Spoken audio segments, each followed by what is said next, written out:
रात का समय था। चारों तरफ सन्नाटा फैला हुआ था। बस हल्की हल्की हवा चल रही थी और एक लड़का मंदिर की सीढ़ियों पर बैठा था। उसकी आंखों में नींद नहीं थी, बल्कि हजारों सवाल थे।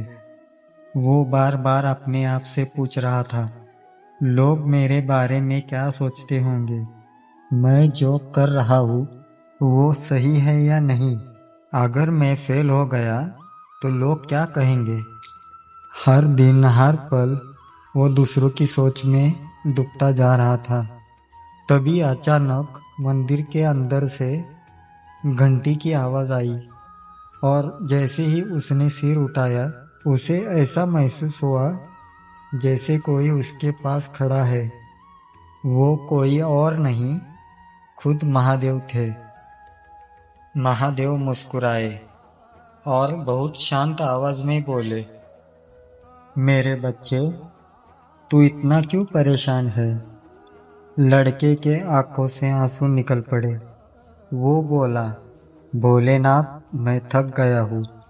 मैं अपने सपनों के पीछे भागना चाहता हूँ, लेकिन हर जगह लोग मुझे जज करते हैं। कोई कहता है तू नहीं कर पाएगा, कोई कहता है तेरे बस की बात नहीं, और मैं डर जाता हूँ।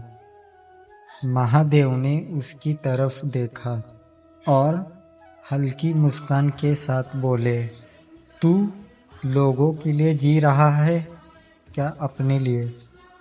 लड़का चुप हो गया। महादेव बोले, तू ये समझ ले, जब तू पैदा हुआ था तब लोग क्या सोच रहे थे, इससे कोई फर्क नहीं पड़ता। और जब तू मरेगा तब भी लोग कुछ ना कुछ बोलेंगे। फिर तू बीच की जिंदगी में ही क्यों इतना डर रहा है? लड़का ध्यान से सुन रहा था। महादेव आगे बोले, लोगों का काम है बोलना। अगर तू अच्छा करेगा तो जलेंगे, अगर तू बुरा करेगा तो हंसेंगे, अगर तू कुछ नहीं करेगा तो तुझे बेकार कहेंगे। तो बता, तू किस किस को खुश करेगा? लड़के के पास कोई जवाब नहीं था। महादेव ने उसकी आंखों में देखते हुए कहा, इसीलिए लोगों पर ध्यान मत दो। ध्यान दो अपने लक्ष्य पर, अपने कर्म पर, क्योंकि जब तू खुद पर फोकस करेगा तब ही तेरी असली पहचान बनेगी। जो लोग आज तुझे रोक रहे हैं, वही लोग कल तेरी सफलता की कहानी सुनेंगे। लड़के के अंदर जैसे कुछ बदलने लगा था।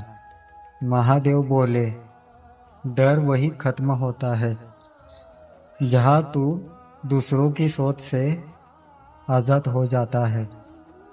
तू अपने रास्ते पर चल, चाहे अकेले क्यों ना हो, क्योंकि सच्चा रास्ता हमेशा भीड़ से अलग होता है। अब लड़के की आंखों में डर नहीं था, बल्कि एक नई आग जल गई थी। उसने महादेव की चरणों में सिर झुकाया और मन ही मन कहा, अब मैं लोगों के लिए नहीं, अपने सपनों के लिए जीऊंगा। और उसी रात एक कमज़ोर इंसान खत्म हुआ और एक मजबूत इंसान का जन्म हुआ, जो आप लोगों की आवाज़ नहीं, सिर्फ अपने दिल की आवाज़ सुनता था, क्योंकि उसे समझ आ गया था। महादेव कहते हैं, लोगों पर ध्यान मत दो, क्योंकि जो लोग खुद पर ध्यान देते हैं वो ही दुनिया बदल देते हैं।